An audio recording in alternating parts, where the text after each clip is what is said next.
16, 17 వచనం చూద్దాం.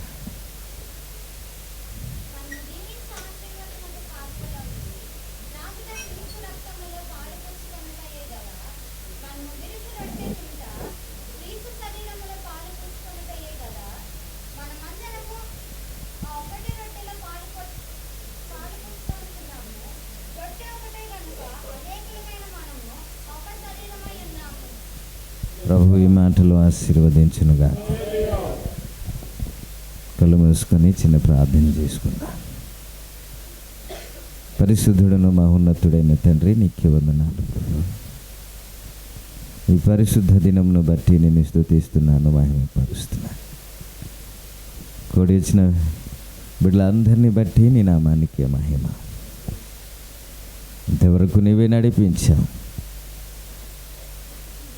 వాక్య సందేశంలోనికి వెళ్చుండగా మీరే నాతో, మాతో, అందరితో మాట్లాడమని యేసు నామములో అడుగుచున్నాము తండ్రి.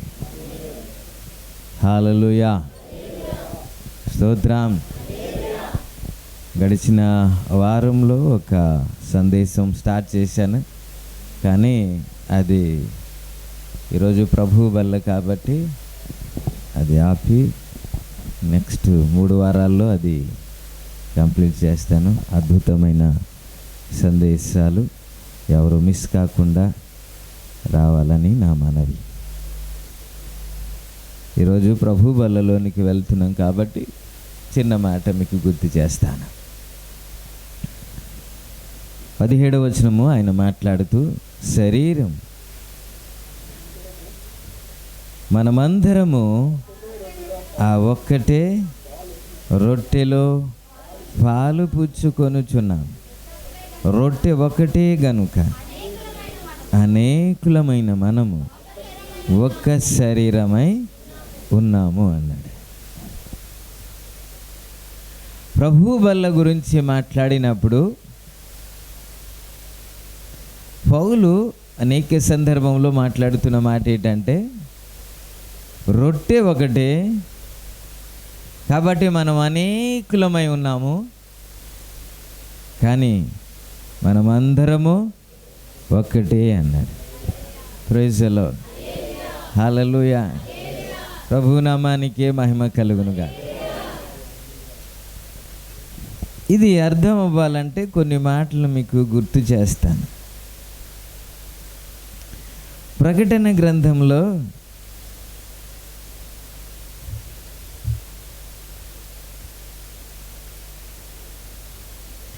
21వ అధ్యాయము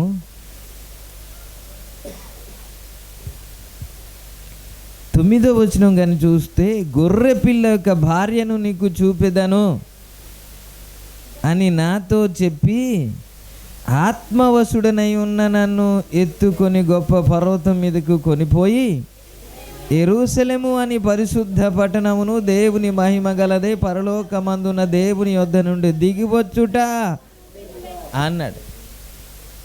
గొర్రె పిల్ల ఒక భార్యను చూపుతానరా అని తీసుకెళ్ళి ఏం చూపిస్తున్నాడంట? యెరూషలేము అనే పరిశుద్ధ పట్టణమును చూపిస్తున్నాడంట. ప్రభునామానికే మహిమ కలుగునుగా. హల్లెలూయా. 19వ అధ్యాయం 7వ వచనం కానీ చదువుకుంటే, బలమైన ఉరుములు శబ్దము పోలిన ఒక స్వరము సర్వాధికారియగు ప్రభు మన దేవుడు ఏలుచున్నాడు, ఆయనను స్తుతించుడి. గొర్రె పిల్ల వివాహ ఉత్సవం సమయమును వచ్చి ఉన్నది, ఆయన భార్య తన్ను తాను సిద్ధపరుచుకున్నది అన్నాడు కదా. గొర్రె పిల్ల భార్యను చూపుతానని యెరూషలేమును చూపిస్తున్నాడు. ఇప్పుడేమో తన భార్య సిద్ధపరచబడి ఉన్నది అని అంటాడు కదా. నేను ఎక్కడి నుంచి ఎక్కడికి వెళ్తున్నాను ఒకసారి గమనించండి. కొరింథీ రాసిన పత్రిక 2వ పత్రిక 11వ అధ్యాయంలో 2వ వచనం నుండి కానీ చూస్తే, పౌలు కొరింథీ సంఘానికి రాస్తూ ఈ విధంగా అన్నాడు,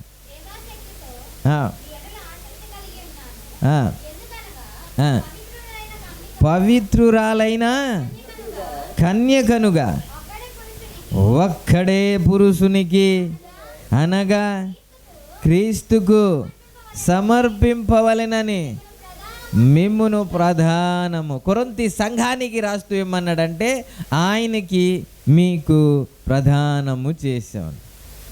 ఇప్పుడు క్రీస్తేమో వరుడు అయితే సంఘమేమో వధువు. సంఘము వధువు. దేవునికి స్తోత్రం.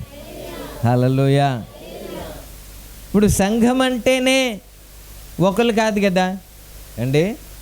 సంఘం అంటేనే ఒకలా మాట్లాడండి. సంఘం అంటే ఒకరు కాదు కదా, సంఘం అంటే అనేకులు కదా.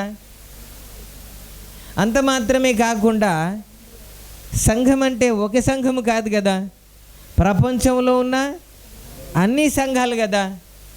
అన్ని సంఘాలని కలిపి పరిశుద్ధాత్మ దేవుడు ఏమని మాట్లాడుతున్నాడంటే వధువు లేకపోతే భార్య అన్నాడు. ఏంటి? వధువు లేక భార్య అన్నాడు. ఇప్పుడు అన్నీ కలిపి ఇప్పుడు చెప్పాలంటే 10లు, 100లు, 1000, లక్షలు, కోట్ల ప్రజల్ని ఎలా పరిశుద్ధాత్మ దేవుడు సంబోధిస్తున్నాడంటే ఒక వ్యక్తి అని, భార్య అని కదా. ఎందుకని ఈ మాట కూడా చాలామంది తప్పుగా అర్థం చేసుకుంటున్నారు. చూడొద్దు, యెషయా గ్రంథంలో వ్రాయబడినట్లు సృష్టికర్త అయిన నీ దేవుడు నీకు భర్త అయి ఉన్నాడు అన్నమాట మనం చూస్తాం కదా. ఇప్పుడు మనమేమో వధువు సంఘం అయితే ఆయన వరుడు అని మాట్లాడిన మాట, ఆయనకి వివాహము జరగబోతుంది అన్నమాట. అనేక మంది ఏ విధంగా అనుకుంటారంటే భౌతికమైన వివాహము గురించి సంబోధిస్తూ మాట్లాడుతుంటారు. సున్నతి గురించి ఒక ఆయన మాట్లాడుతూ సున్నతి చేయబడిన తర్వాత కత్తిరించిన వాటిని మీ యెహోవా ఏం చేస్తాడు, వేపుకొని తింటాడా అని మాట్లాడే వెర్రి జ్ఞానం కలిగిన వారు ఉన్నారు. అది సున్నతి అంటే ఏంటి అర్థం కాదు. ఎంతసేపు ఎదుటి వాళ్ళని దూషించాలి, ఎదుటి వాళ్ళని ఏదో ఒకటి తప్పు మోపాలనే ఉద్దేశం తప్ప సత్యమేంటో అర్థం చేసుకోవాలని తపన ఎవరికి లేదు. వాడంటే నాకు నచ్చలేదు కాబట్టి ఏదైనా సరే అందాం, అది మంచి చేసినా సరే ఏదో ఒకటి అందం అనే ఉద్దేశము తప్ప ఎంతవరకు నిజము ఎంతవరకు సత్యం అని అర్థం చేసుకునే జ్ఞానం ఎవరికి లేదు. ప్రభునామానికే మహిమ కలుగునుగా. హల్లెలూయా. కాబట్టి భార్యాభర్తలు అని అంటే భార్యాభర్తలు అని అంటే భౌతికమైన సంబంధం గురించి దేవుడు మాట్లాడేది. మీరు ఇప్పుడు చూస్తారా, ఎఫెసీ రాసిన పత్రిక 5వ అధ్యాయంలో 22వ వచనంలో ఏమన్నాడంటే 22వ వచనంలో ప్రియులారా ప్రభువునకు వలె మీ స్వంత పురుషులకు లోబడి ఉండుడి అన్నమాట కదా. స్త్రీలారా ప్రభువునకు వలె మీ స్వంత పురుషులకు లోబడి ఉండుడి అన్నాడు. ఓకే, 25వ వచనంలో పురుషులారా మీరును మీ భార్యలను ప్రేమించుడి, అటువలే క్రీస్తు కూడా సంఘమును ప్రేమించి అది కలంకమైనను ముడతైనను అట్టిది మరి ఏదైనను లేక పరిశుద్ధమైనది గాను నిర్దోషమైనది గాను మహిమగల సంఘముగాను ఆయన తన ఎదుట దానిని నిలువబెట్టుకొనవలనని వాక్యముతో ఉదక స్నానము చేత దానిని పవిత్రపరచి పరిశుద్ధపరచుటకై దాని కొరకు తన్ను తాను అప్పగించు. Praise the lord. స్త్రీలకు ఒక ఆజ్ఞ ఏంటంటే మీరు లోబడి ఉండాలి, భర్తలకు పురుషులకు ఒక ఆజ్ఞ ఏంటంటే మీరు ప్రేమించాలి. ఇది భార్యాభర్తలు సంబంధం. ఇప్పుడు ఆయన వరుడు, సంఘము వధువు అయితే దాని అర్థం ఏమిటి అని అంటే ఆయన ప్రేమించాలి సంఘమును, మనము ఆయన్ను లోబడాలి. ఇదే మరి మీరు చూస్తారా. అలాగే 31లో ఇలాగ అంటాడు, ఈ హేతువు చేత పురుషుడు తన తండ్రిని తల్లిని విడిచి తన భార్యను హత్తుకొనును, వారిద్దరూ ఏక శరీరమై ఉండురు అంటూ ఈ మర్మము గొప్పది. అయితే నేను క్రీస్తును గూర్చి సంఘమును గూర్చి చెప్పుచున్నాను. చూసారా, భార్యాభర్తల గురించి మాట్లాడుతూ కుటుంబం గురించి మాట్లాడుతూ మెట్టుకు అని అంటూ ఇది క్రీస్తును గురించి సంఘమును గురించి మాట్లాడుతున్నాడు. కాబట్టి మనం ఎలాగైతే పెండ్లి చేసుకొని కుటుంబంగా ఆశీర్వదించబడుతుందో అలాగే యేసుక్రీస్తుని పెండ్లి చేసుకుని కుటుంబంగా తయారవుద్ది అని కాదు ఉద్దేశం. అది మనము ఆయన్ను లోబడాలి, ఆయన సంఘమును ప్రేమించాలి. ప్రేమించాలి అనే మాట నేను ఎక్కువ వివరించకుండా నెక్స్ట్ వీక్ దాని గురించి మాట్లాడతాను కాబట్టి నేను అది ఆపేస్తున్నా. ప్రభువు నామానికి మహిమ కలుగునుగా. హల్లెలూయా, హల్లెలూయా. కాబట్టి ఈ సంఘం గురించి మాట్లాడుతూ అనేకులైనప్పటికీ కూడా ఒక్కటే అన్నాడు. ఏంటండి? రొట్టె విరుచుట సమయంలో దీని గురించి సందర్భం ఎందుకు చెప్పండి? ఏమని మాట్లాడాలి? శుద్ధీకరణ గురించి మాట్లాడాలి, పరిశుద్ధత గురించి మాట్లాడాలి, పాపమును విడిచిపెట్టుట గురించి మాట్లాడాలి, దేవునికి ఇష్టం లేనిది విడిచిపెట్టుట గురించి మాట్లాడాలి. అది కూడా మాట్లాడుతూ ఇంకో సందర్భంలో ఇప్పుడు మనం చూసుకుంటున్నాం ఏంటంటే రొట్టె ఒకటే అనేకులు అయిన మనము ఏక. ప్రభువు నామానికే మహిమ కలుగునుగా. హల్లెలూయా, హల్లెలూయా, స్తోత్రం. సంఘం అంటే ఏమిటి? సంఘం అంటే తన భార్య కదా. సంఘం అంటేనే ఐక్యత. మీరు అపోస్తుల కార్యం మీరు చూస్తారు కదా, 4వ అధ్యాయం 32వ వచనంలో ఈ విధంగా ఉంటుంది. సంఘం గురించి పరిశుద్ధాత్మ దేవుడు రాస్తూ, విశ్వసించిన వారు ఏక హృదయమును విశ్వసించిన వారు ఏక హృదయమును ఏక ఆత్మయు గలవారై ఉన్నారని. 5వ అధ్యాయము 12వ వచనములో ఏక మనస్కుల. మీరు చదివండి మొత్తం అంతా. ప్రజల మధ్య అనేకమైన సూచక క్రియలు, మహత్కార్యములు అపోస్తలుల చేత చేయబడుచుండెను, మరియు వారందరూ ఏక మనస్కులై ఉండేది. ఇందులో 3 మాటలు చూస్తారు కదా. 32వ వచనంలో 2 మాటలు, 12వ వచనంలో 1 మాట. ఏమిటి అంటే ఏక హృదయము, ఏక ఆత్మ, ఏక మనసు. దేవునికి స్తోత్రం. వీళ్ళెవరంట? విశ్వసించిన వారు. అంటే 2వ అధ్యాయము 42వ వచనంలో వీరు అంటే బాప్తిస్మ పొందినవారు అపోస్తుల బోధయందు, సహవాసమందు, రొట్టె విరుచుటయందు, ప్రార్థన చేయుటయందు ఎడతెగక ఉండిరి. అంటే 3000 మంది రక్షించబడ్డారు కదండి. వీరు అనగా విశ్వసించిన వారు ఎలాగున్నారంటే ఏక హృదయము, ఏక ఆత్మయు, ఏక మనస్సు. దేవునికి స్తోత్రం. సంఘం గురించి మాట్లాడాలి అనుకునేటప్పటికి, సంఘం గురించి వివరించాలి అనేటప్పటికి పరిశుద్ధాత్మ దేవుడు ఏమని మాట్లాడుతున్నారంటే వారిలో ఏక మనస్సు ఉంది. ఏముంది? ఏక హృదయము. సంఘం అంటే మొదటి సంఘమే కదా మనకి మాదిరి. మొదటి సంఘం ఎలాగైతే నడిచిందో అలాగే కదా మనం కూడా. పరమగీతంలో వ్రాయబడినట్టు, ప్రియులారా నీకు ఇంకా తెలియదా, మందల అడుగు జాడలో పొమ్ము అన్నమాట మనం ధ్యానం చేసాం కదా. మందల అడుగు జాడలు అనంటే, మందలు అనంటే 2 కదా. ఒకటి పాత నిబంధన సంఘము, రెండోది క్రొత్త నిబంధన సంఘము. ఈ 2 సంఘాలు ఏ విధంగా అయితే నడిచాయో, ఏ విధంగా అయితే ఆత్మీయంగా సాగాయో, ఆ విధంగా మనము కూడా నడవాలి. దేవునికి స్తోత్రం. హల్లెలూయా. మొట్టమొదటిగా ప్రభువుని అంగీకరించిన వారు ఏ విధంగా జీవించారు అని అంటే వారిలో ఏ భేదము లేదంట. ఏ భేదము లేదు. వారు ఏక హృదయులై ఉన్నారు, ఏక ఆత్మై, ఏక మనసై. Praise the lord. మనం ఎందుకని ధైర్యంగా వెళ్ళిపోతున్నాం తెలుసా?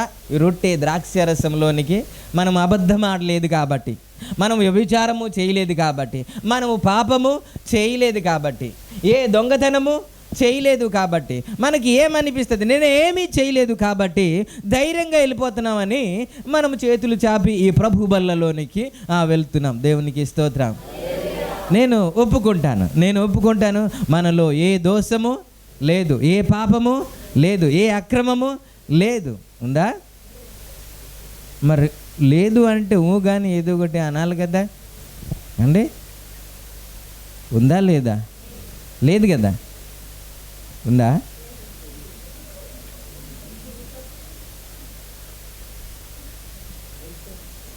లేదు. ఏ దోషము లేదు, ఏ పాపము లేదు, ఏ తప్పిదము లేదు. అలాగుననే ఐక్యత కూడా, తప్పిదము లేదు, ఐక్యత. భలేవారండి.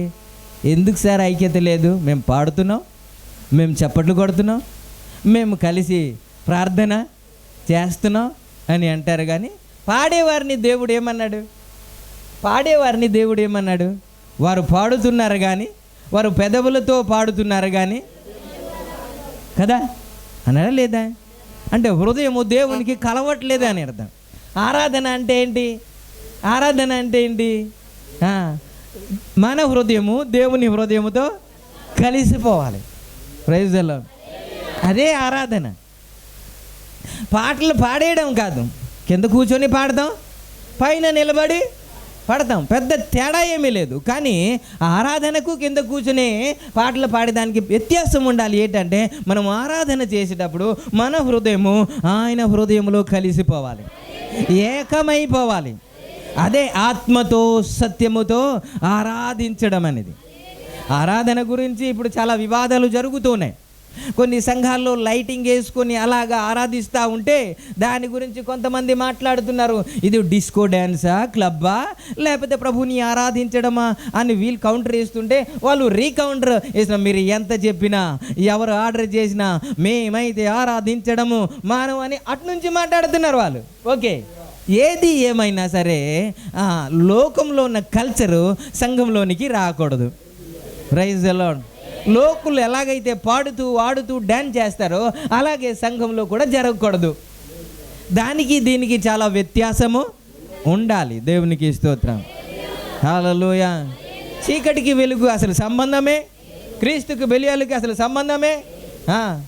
కాబట్టి చాలా వ్యత్యాసము ఉండాలి. వ్యత్యాసం, ఆరాధనలో వ్యత్యాసం లేకుండా వారు డిస్కో లైట్లు వేస్తారు, వాళ్ళు డ్యాన్స్ చేస్తారు, మనం కూడా లైట్ వేస్తాం, మనం కూడా డ్యాన్స్ చేస్తాం. కాకపోతే వారు సినిమా పాటలు, మనమేమో మిగతావన్నీ. స్తోత్రం. ఆరాధన అంటే ఏమిటంట?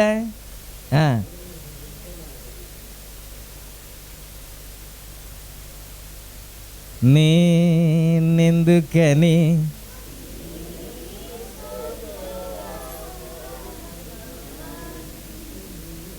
అన్నా పరవశించి పాడుచు పరవళ్ళు త్రొక్కేదా. ఎలాగంట? పరవశించు పాడుచు. మనం పాడినప్పుడు ఆత్మలో లీనమైపోవాలి, ఆత్మతో పాడగలగాలి. కళ్ళు తెరిచి పాడితే పక్కన ఉన్నవారు కనబడతారు, కళ్ళు మూసుకొని పాడితే ప్రభువు మనకు కనబడతారు. స్తోత్రం. అందుకే మనము కళ్ళు మూసుకొని ఆరాధన చేద్దాం అని ప్రోత్సహిస్తూ ఉంటాం. ఆ విధంగా దేవుని హృదయము కలిసేటట్టు మనం ఆరాధించడమే సరైన ఆరాధన. ఆ విధంగా నడిపించాలని నడిపించే వారిని కోరుతున్నాను. 2 పాటలు పాడేసాం, అది ఆరాధన అయిపోయింది అని అంటే కాదు. ఇక్కడ నుండే ఏం చేయాలి? నడిపించగలగాలి.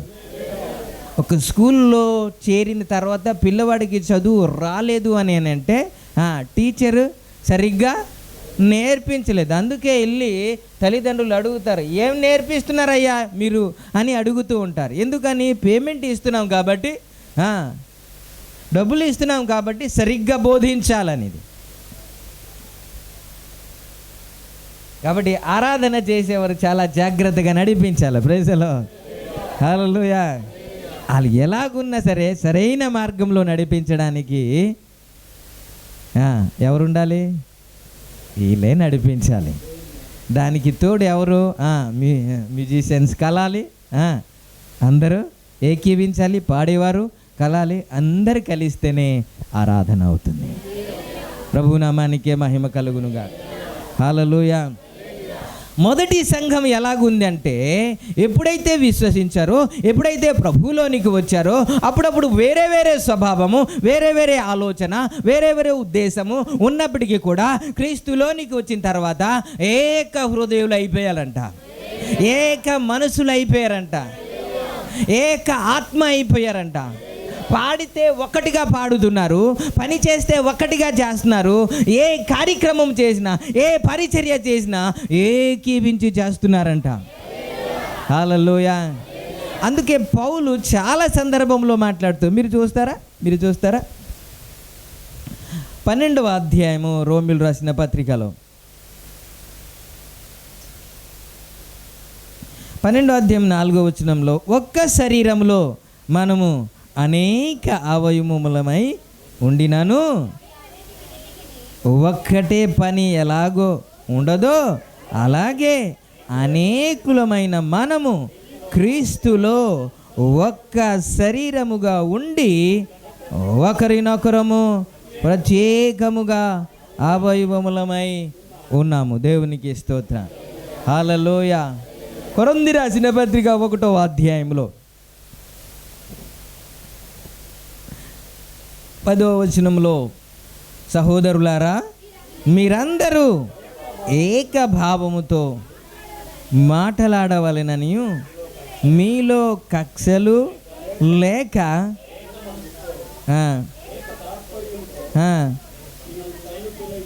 ఉండవలెననియు మన ప్రభువైన యేసుక్రీస్తు పేరిట మిమ్మును వేడుకొనుచున్నాను. మరలా కొరింథీ సంఘానికి పౌలు రాస్తూ ఏమన్నాడంటే, మీరు ఎలాగ ఉండాలి? ఏక మనస్సుతో ఉండాలి, ఏక తాత్పర్యము కలిగి ఉండాలి అని అన్నాడు. ఈ ఏక మనస్సు ఎందుకు లేదంట? మీలో కక్షలు ఉన్నాయి అన్నాడు. కక్షలు ఎప్పుడైతే ఉంటాయో మనకు ఏకీవించే మనసు ఉండదు, ఏక మనసు ఉండదు, ఒకరినొకరు ఏకీవించలేం. క్రైస్తవులంటేనే ఐక్యత కదా ఏమండి? క్రైస్తవులైతేనే ఐక్యత, సంఘం అంటేనే ఐక్యత.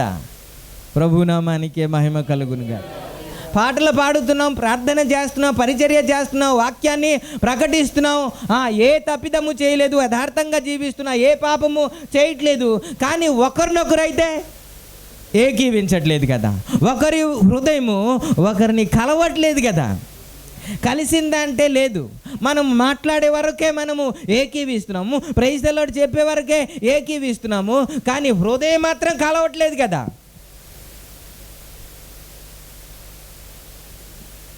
స్తోత్రం.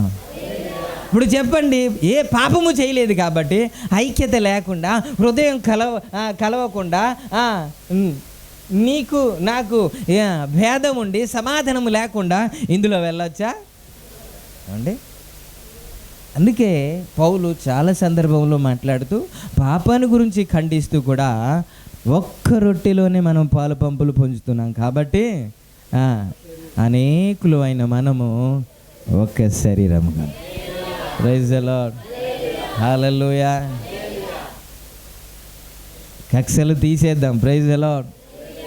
నెలకొకసారి ఎందుకు మనం ఇందులోనికి వస్తున్నామంటే, నెలకొకసారి అయినా సరే, అయ్యా నా బలహీనత ఇదే అయ్యా, నా తప్పిదాలు ఇదే అయ్యా అని విడిచిపెట్టి ప్రభువులోనికి వచ్చి ప్రభువు దగ్గర పశ్చాత్తాపంతో పరిశుద్ధపరచబడి మరలా మొదటి స్థానంలోనికి వెళ్ళాలని పరిశుద్ధాత్మ దేవుడు కోరుతున్నాడు. Praise the lord. సో మనం ఇంటికి వెళ్ళినా ప్రార్థన చేయము, శనివారం ఒకరోజు ఫస్ట్ వీక్ శనివారం ఒకరోజు మాత్రం పశ్చాత్తాప ప్రార్థన చేద్దాం, అని అంటే దానికి కూడా వివాదాలు వచ్చింది, ప్రార్థన చేయడానికి కూడా ఇష్టం లేదు మనకి. తప్పిదం అంటే తప్పు చేసామయ్యా, నా కుటుంబం తప్పు చేసింది, కుటుంబం బలహీనంగా ఉంది, నన్ను పరిశుద్ధపరచని రక్తంతో కడగండి అని ఒప్పుకుందాం. ఎందుకంటే రేపటి దినాన మనం ప్రభు బల్లలోనికి ప్రవేశిస్తున్నాం కాబట్టి ప్రభు రక్తాన్ని ఆశ్రయిద్దాం. పరిశుద్ధపరచబడిన వారై మనము దేవుని సన్నిధిలోకి ప్రభు బల్లలోనికి వెళ్దాం అని ఒకరోజు, నెలకు ఒక రోజు పశ్చాత్తాప ప్రార్థన చేద్దామని కొంతమంది మాట్లాడితే దాన్ని కూడా చేయడానికి ఇష్టం లేదు. ఎలా చేస్తా? ప్రభువా నన్ను క్షమించు నాయనా, ప్రభు నా కుటుంబాన్ని క్షమించు, నా భార్యను క్షమించు, యేసు నామములో అడుగుచున్నాము తండ్రి.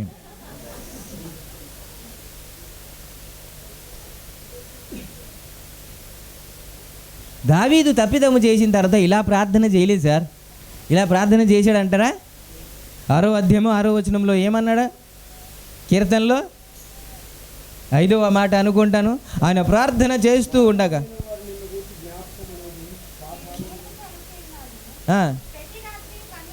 ప్రతి రాత్రి కన్నీరు విడుచుచు ఏంటి పరుపు తేల చేయడం అంటే అసమస్య అండి. అంటే పరుపు తేలిపోయి వెళ్ళిపోయిందనే ఉద్దేశం కాదు, అంతగా ఏడ్చానని దాని అర్థం. అంతగా ప్రభు సన్నిధిలో ఏడ్చాడనేసి, పశ్చాత్తాపడ్డాడనేసి. కొద్ది కూడా కన్నీరు రాకుండా, కొద్ది కూడా పశ్చాత్తాపం లేకుండా నేను ఒప్పుకుంటాను. ప్రతి ఒక్కరు బలహీనులే. ప్రతి ఒక్కరిలో నా బలహీనత మీలో ఉండదు, మీ బలహీనత నాలో ఉండదు. ప్రతి ఒక్కరికి ఏదో ఒక బలహీనత ఉంటుంది. కాబట్టి ఎవరిని ఒకరు చిన్న చూపు చూడొద్దు. ఒకరేమో తాగడం బలహీనత ఉంటుంది, ఒకడేమో తప్పు చేయడం బలహీనత ఉంటుంది. కాబట్టి నువ్వు తాగుతున్నావని ఆయన్ని వేలెత్తి చూపించడం కాదు, నువ్వు పాపం చేసావని ఇంకొకటి వేలెత్తి చూపించడం కాదు. ప్రతి ఒక్కరిలో చిన్న చిన్న బలహీనత ఉంటుంది. కానీ ఒకరు బలహీనత ఒకరు ఏం చేయాలి? భరించుకుంటూ ముందుకు వెళ్ళిపోవాలి. దేవునికి స్తోత్రం.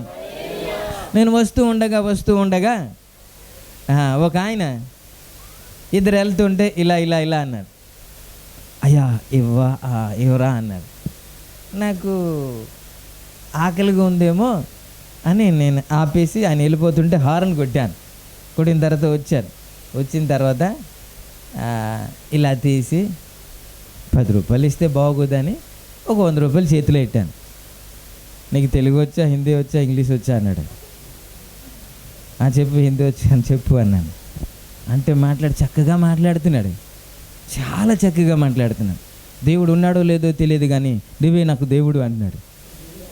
నేను దేవుడు కాదయ్యా బాబు, నేను మనిషినే అంటే, లేదు నువ్వే నాకు దేవుడు. అటు పక్కనే పైన అన్నపూర్ణ కాంప్లెక్స్లో ఒక ఆరాధన అవుతుంది, చూసా ఎంత చక్కగా పాడుతున్నారు అని చక్కగా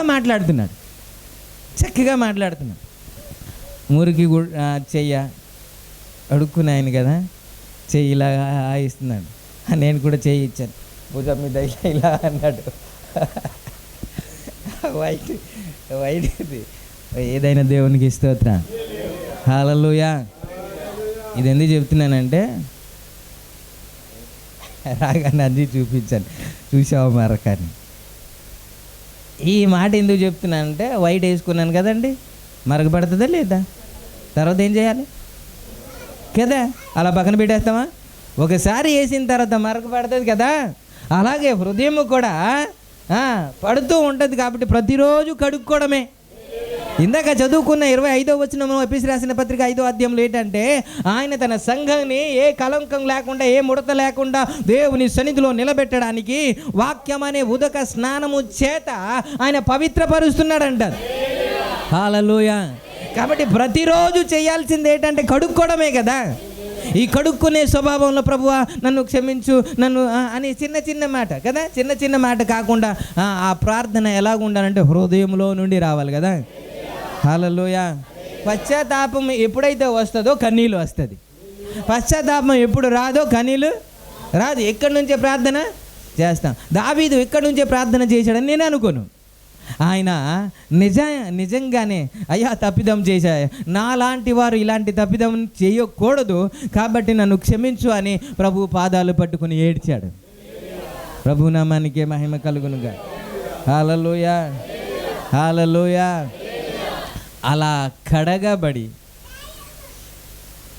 ప్రభు సన్నిధిలోకి మనము వెళ్ళాలి.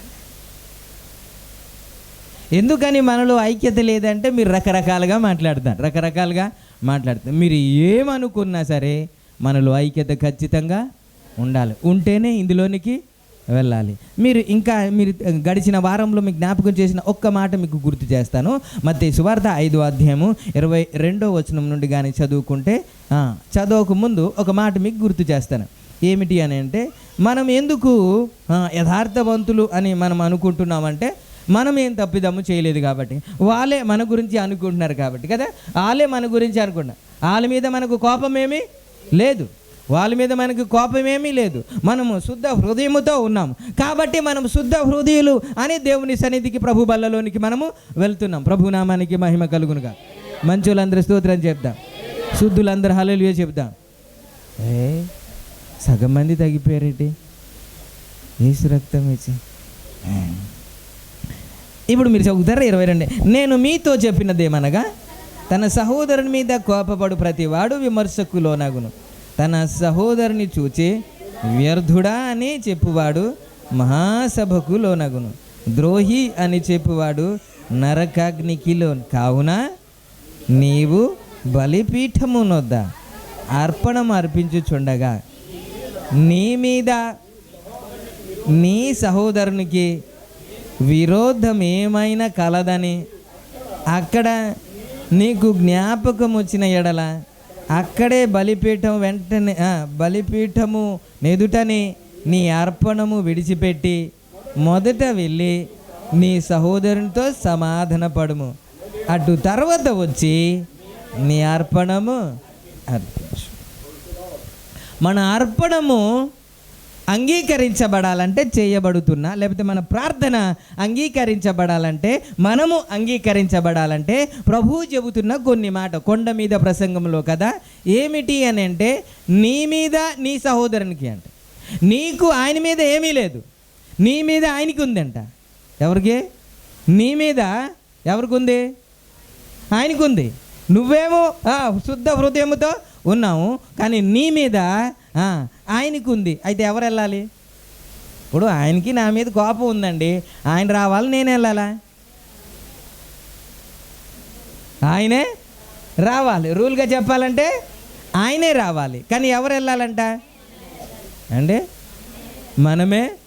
ఎందుకని? మనమే ప్రార్థన చేస్తున్నాం కాబట్టి, మనమే బలి అర్పిస్తున్నాము కాబట్టి, మన అర్పణ అంగీకరించబడాలి కాబట్టి, మన ప్రార్థన అంగీకరించబడాలి కాబట్టి మనమే వెళ్ళాలంట. దేవునికి స్తోత్రం, స్తోత్రం, హల్లెలూయా. ఎక్కడున్నాం?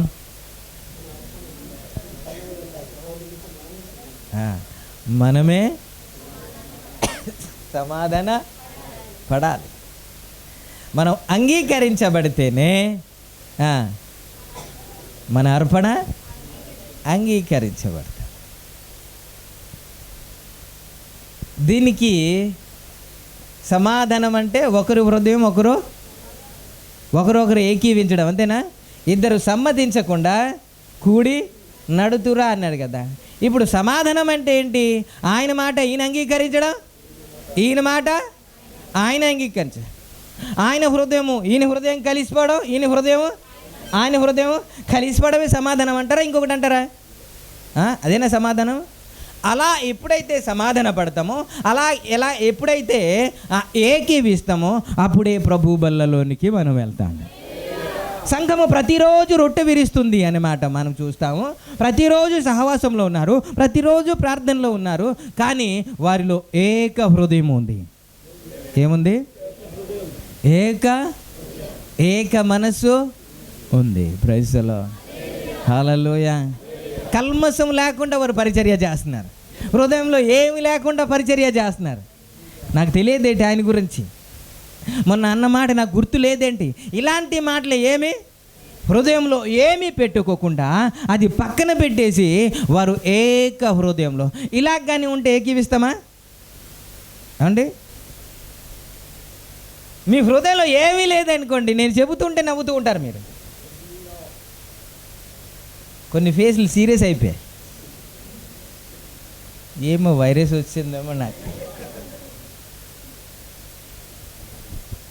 నా మొబైల్ ఇప్పుడు ఏంటంటే యూట్యూబ్ చూస్తేమో ఫేస్బుక్ నెట్ అవ్వదు, ఫేస్బుక్ చూస్తేమో యూట్యూబ్ నెట్ అవ్వదు. ఏమో హ్యాంగ్ అయిపోతుంది, దానికి వైరస్ వచ్చింది. అందుకే నవ్వట్లేదు. అది ఏసు రక్తం వేసే వైరస్ లేదని నేను భావిస్తున్నాను. ప్రభు తుడిచివేయునుగాక, తన రక్తంతో కడుగునుగాక, పరిశుద్ధపరచునుగాక. ఈ సౌండే చెప్పట్లేదు.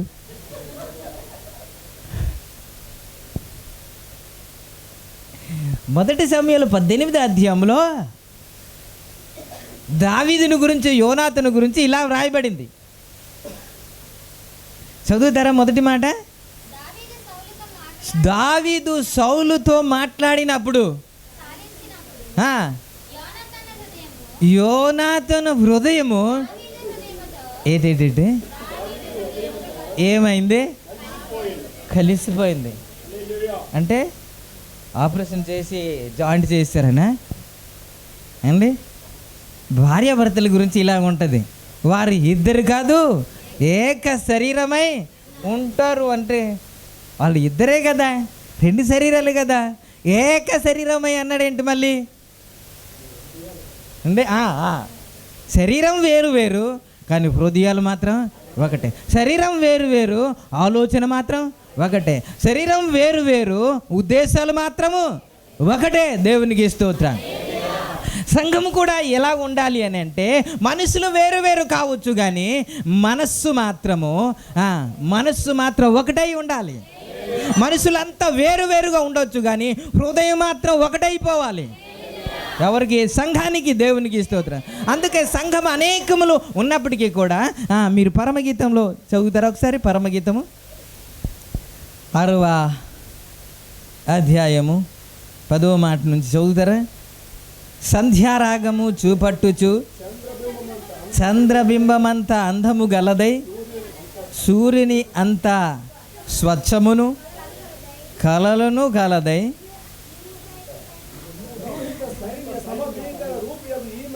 ఓకే, ఇది దేని గురించి అందాం? సంఘం గురించే కదా.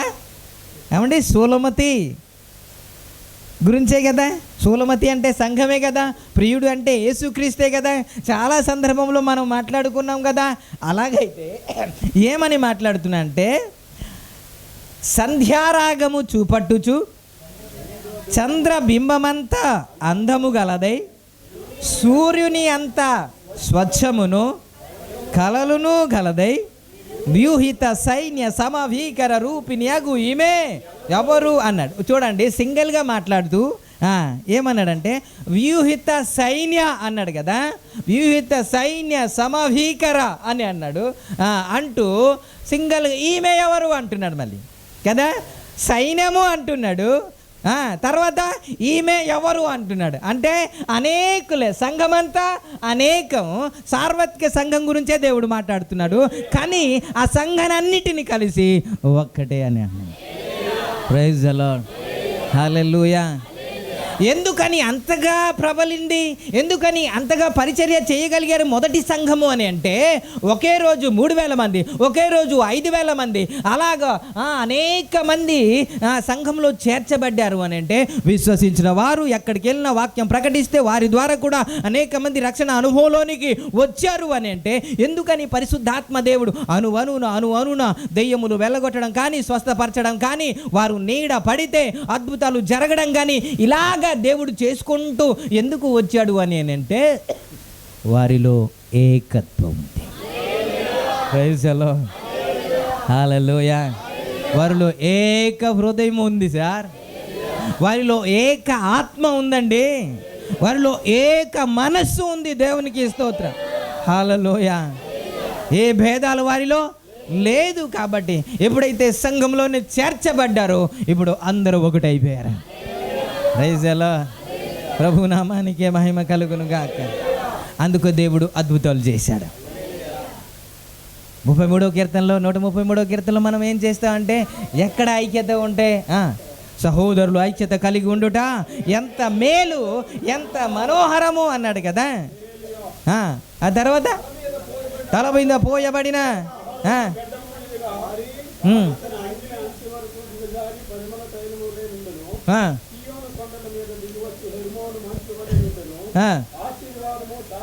ఆశీర్వాదము శాశ్వత జీవము అచ్చట ఉండవలెనని యెహోవా సెలవు. ఎక్కడ ఆశీర్వాదము, ఎక్కడ ఐక్యత ఉంటో అక్కడే. ఎక్కడ ఏక మనసు ఉంటే ఎక్కడ అభిషేకము. ఎందుకు తెలుసా? ఇంకా అభిషేకము దిగి వచ్చినట్లు మనము చేయలేకపోతున్నాము తెలుసా? ఐక్యత ఇంకా రావట్లేదు. మొదటి ఐక్యత ఇంకా రావట్లేదు. ఎప్పుడైతే మారు మనసు పొందుతామో, ఎప్పుడైతే సంఘంలో చేర్చబడతామో, ప్రారంభంలో ఉన్న ఐక్యత సంఘంలో ఇప్పుడు లేదు అనే చెప్పాలి కదా. ఆ మనస్సు ఇప్పుడు లేదనే చెప్పాలి కదా. అదే ఏకాత్మ ఇప్పుడు లేదు అనే చెప్పాలి కదా. ఆ ఐక్యత ఎప్పుడైతే వస్తుందో అభిషేకం మన మీదకి వస్తుంది. ఐక్యత ఎక్కడ వస్తుందో అక్కడ ఆశీర్వాదం ఉంటుంది. ఐక్యత ఎక్కడ ఉంటుందో అక్కడ నిత్య జీవం ఉంటుంది. ఐక్యత ఎక్కడ ఉంటుందో అక్కడ శాశ్వత జీవితం ఉంటుంది. Praise the lord. హల్లెలూయా. ప్రభు బల్లలోనికి వెళ్ళే ముందు మనం చేయాల్సింది ఏంటంటే ఐక్యతలోనికి వచ్చేయాలి. ఏక మనసులోనికి, ఏక హృదయంలోనికి. స్తోత్రం. హల్లెలూయా. ఏమున్నా సరే తీసేద్దాం. Praise the Lord. హృదయంలో ఏమున్నా తీసేద్దాం. ఎందుకని? ఇందులోనికి వెళ్తున్నాం కాబట్టి. ఎందులోనికి? సంఘం అంటే శరీరమే కదండి. సంఘం అంటే శరీరమే కదా. మీరు చాలామంది అలుగుతూ ఉంటారు, చాలామంది చర్చి మానేస్తుంటారు, చాలామంది సహవాసం మానేస్తుంటారు, చాలామంది ప్రార్థన మానేస్తుంటారు. మానేస్తే సంఘానికి చాలా నష్టం, చాలా నష్టం. మనము శరీరమా, శరీరంలో ఒక అవయవమా అని చెప్పండి. శరీరంలో మనమందరం ఒక్కొక్క, అంతే కదా. ఓసారి వీళ్ళందరికీ కోపం వచ్చిందంట. చెయ్యి లేసింది నేను పని చేస్తాను, కాళ్ళు లేసింది నేను పని చేస్తాను, కళ్ళు ఏమో నేను కూడా పని చేస్తాను, చెవి ఏమో నేను కూడా పని చేస్తున్నాను, ముక్కు ఏమో నేను పని చేస్తున్నాను, నోరేమో మాట్లాడుతున్నా, అందరు పని చేస్తాడు, వీడు ఒక్కడే ఏ పని చేయకుండా ఉన్నాడు, వీడికి మాత్రం ఏం పెట్టొద్దని ధర్నా చేశారంట. ఏంటి? ఈ పొట్ట ఏం చేయట్లేదు, నేను నడుస్తున్నాను, ఇది పని చేస్తుంది, చూస్తుంది, వింటున్నాడు, ఇవన్నీ ఉంటే ఈడు మాత్రం తెగ తింటున్నాడు కానీ ఏ పని చేయట్లేదు అని, ఈ లాభం లేదురా, మనం అందరం ఒకటైపోయి వీడిని అని స్ట్రైక్ చేశారంట. వీడికి అసలు పెట్టకూడదు అనేసి నిర్ణయం తీసుకున్నారు. ధర్నా చేసుకున్న, ధర్నా టెంట్ వేసుకుని ధర్నాలో కూర్చున్నారు. యేసు రక్తమే చేయం. బ్రేక్ఫాస్ట్ ఆపేశారు, మధ్యాహ్నం ఆపేశారు, సాయంత్రం ఆపేశారు. ఒకరోజు అయింది యేసు రక్తమే చేయం. ఫస్ట్ రోజు ఇలా మాట్లాడిన వ్యక్తి సాయంత్రం అయ్యేటప్పుడు కొద్ది స్వరం తగ్గింది. తర్వాత రెండో రోజు అయింది. రెండో రోజు అయిన తర్వాత కొద్ది కాలు ఏమో తడబడుతుంది, చెయ్యేమో లెగట్లేదు, కళ్ళు ఏమో మసకబారుతుంది. మూడో రోజు అయిపోయింది, ఇంకా లేచి కూర్చోవడం కొద్ది కష్టంగా ఉంది. యేసు రక్తమే చేయం. కాలు పని చేయట్లేదు, చెయ్యి పని చేయట్లేదు, నోరేమో సౌండ్ ఆగిపోయింది. ఫస్ట్ రోజు ఏమో తెగ వాగాడు కదా ఈడు, నోరేమో మాట్లాడలేదు. ఇప్పుడు అప్పుడు కడుపు లేచి మాట్లాడే, రే నేను ఏ పని చేయట్లేదని మీరు అనుకుంటున్నారు, స్ట్రైక్ చేశారు కదా, ఇప్పుడు ఏమనిపిస్తుంది మీకు? మీరు అడ్డమైన దాన్ని తినేస్తారు కదా, ఏది పడితే అది. ఒక డాక్టర్ ఇలా చెప్పాడండి, సీక్రెట్ చెప్తాను. ఏంటంటే మనం ఏది పడితే ఏదో ఒకటి తింటూ ఉంటాం. అలా తింటే అంట ఈ జీర్ణశక్తి ఉంది కదండి, అది పని చేయడం ఆగిపోద్దంట. మనం ఎప్పుడైతే ఇది ఆపుతామో అది పని చేయడం స్టార్ట్ చేస్తుందంట.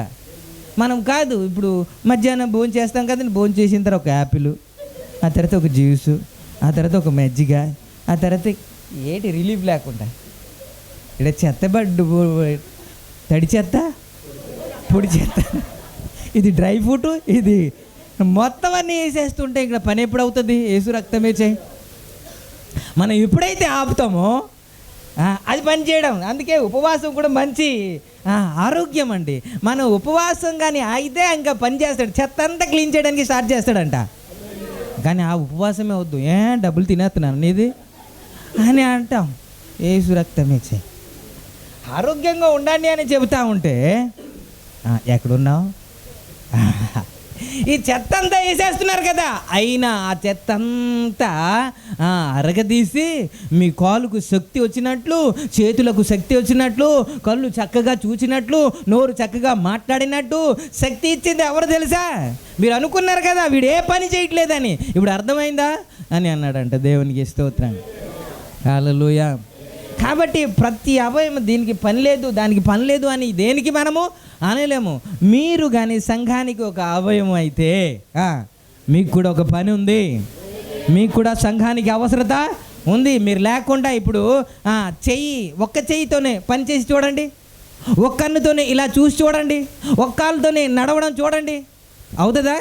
ఎంత కష్టంగా ఉంటుంది. కాబట్టి మనమందరము కలిస్తేనే పరిచర్య ముందుకు వెళ్తుంది. ప్రైజ్ ది లార్డ్, హల్లెలూయా. కాబట్టి వాడేం చేస్తున్నాడు? కలవకుండా డివైడ్ చేయండి. ఎప్పుడైనా సరే ఈ చెయ్యికి దెబ్బ తగిలింది అనుకోండి, ఈ లెఫ్ట్ హ్యాండ్ కూడా కదా తగిలింది, నేనెందుకు వెళ్ళాలని వీడు ధర్నా చేశాడా? కాల్ నేనెందుకు హెల్ప్ చేయాలనేసి ఆగాడా? కళ్ళు ఎందుకు నేను చూడాలనేసి ఎప్పుడు ధర్నా చేశాడా? నోరు ఎందుకు మాట్లాడాలనేసి ఎప్పుడైనా సరే ఆగాడా? ఒక్కదానికి కానీ దెబ్బ తగలగానే ఇవన్నీ ఒకటైపోతాయి కదా. దేవునికి స్తోత్రం. ఇవన్నీ ఒకటైపోయి అది బాగుపడే వరకు దాని ఆయింట్మెంట్ అయినా, దీన్ని రాయాలన్నా, కడగాలన్నా, ఏది శుభ్రం చేయాలన్నా ఇవన్నీ సహకరిస్తేనే అది బాగుపడుతుంది. Praise the Lord. చెప్పండి, శరీరంలో మనం అవయవములన్నా కదా. మనం ఒకవేళ దేవుని యేసు క్రీస్తు శరీరంలో మనం అవయవములైతే మనం ఏం చేయాలి? ఒకటై ఉండాలి. ప్రైజ్ ది లార్డ్, హల్లెలూయా, హల్లెలూయా. ఒక్క మాట చదివినా ముందుకు వెళ్ళిపోతాను. ఓకే, రోమిలు రాసిన పత్రిక, కొరింథీ రాసిన పత్రిక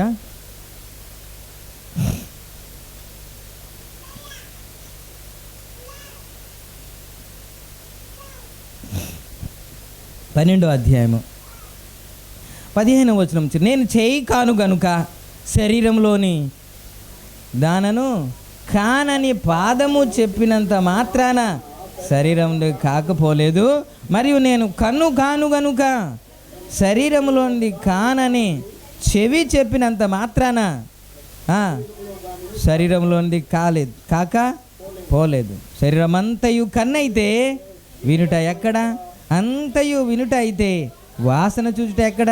అయితే దేవుడు అవయములలో ప్రతి దానిని తన చిత్త ప్రకారంగా ఉంచెను. అవన్నీ ఒక్క అవయవం అయితే శరీరం ఎక్కడ? అవయవములు అనేకములైనను శరీరము ఒక్కటే. దేవునికి స్తోత్రం, హల్లెలూయా. ప్రభు నామానికి మహిమ కలుగును గాక. సంఘము శరీరం అయితే సంఘానికి శిరస్సు క్రీస్తు. హల్లెలూయా. నేను సంఘానికి ఒక అవయవమై ఉన్నాము అని అంటే మనలో ఉండవలసింది ఏమిటి అని అంటే ఐక్యత, ఏక మనసు, ఏక హృదయము. ఇది లేకుండా మీరు తీసుకున్న ప్రయోజనం ఏమీ లేదు. మీకు ఆశీర్వాదము రాదు. మీరు తీసుకుంటారు అంతే. అది తీసుకున్న తర్వాత చాలామంది చనిపోయారని, చాలామంది అనారోగ్యం పొందారని, చాలామంది శక్తిహీనులు అయిపోయారని పౌలు మాట్లాడతారు కదా. అది తీసుకున్న తర్వాత మనలోనికి జీవం రావాలి, మనలోనికి శక్తి రావాలి, మనలో ఆరోగ్యము రావాలి. ఇది రావాలి అని అంటే ఎలా తినాలో అలాగే తినాలి అండి. ఇప్పుడు పరకడుపున తినాల్సింది భోజనం చేశాక తింటారా? పోనీ గ్యాస్ట్రిక్ టాబ్లెట్ ఎప్పుడు తింటారా? ఉదయం లెగ్గానే తినాలి.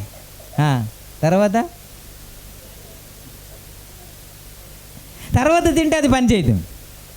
అది ఎప్పుడు తినాలో ఇది కూడా పని చేయాలంటే మనం ఎలా తినాలో అలా తినాలి. ఏ విధంగా హృదయం ఉండాలో ఆ విధంగా మీరు చూసుకోండి. మీ గురించి ఏం మాట్లాడను కానీ ఒకరినొకరు ఐక్యత ఉందా?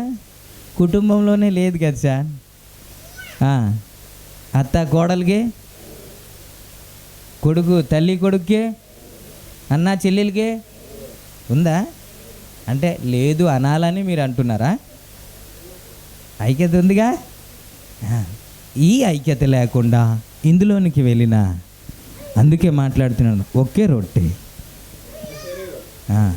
మనం అనేక అవయవులు ఉన్నప్పటికీ కూడా మనం ఒక్కటే శరీరమై ఉన్నాం. Praise the lord. ప్రభు ఏక మనసు మనందరికీ అనుగ్రహించునుగాక. ఏక భావము దేవుడు అనుగ్రహించునుగాక. ఏక ఆత్మ దేవుడు అనుగ్రహించునుగాక. ఏక మనస్సు దేవుడు అనుగ్రహించునుగాక. గలిబిలి చేసిన దుష్ట శక్తుల ప్రభావాన్ని యేసు నామములో విరగొడుతున్నాం. ప్రభు ఐక్యపరచునుగాక. మొదటి సంఘం ఏ విధంగా అయితే పరిచర్య చేసిందో అదే మనసు మనందరికీ దేవుడు అనుగ్రహించునుగా. ఈ మాటలు దేవుడు ఆశీర్వదించునుగాక. కళ్ళు మూసుకుందాం.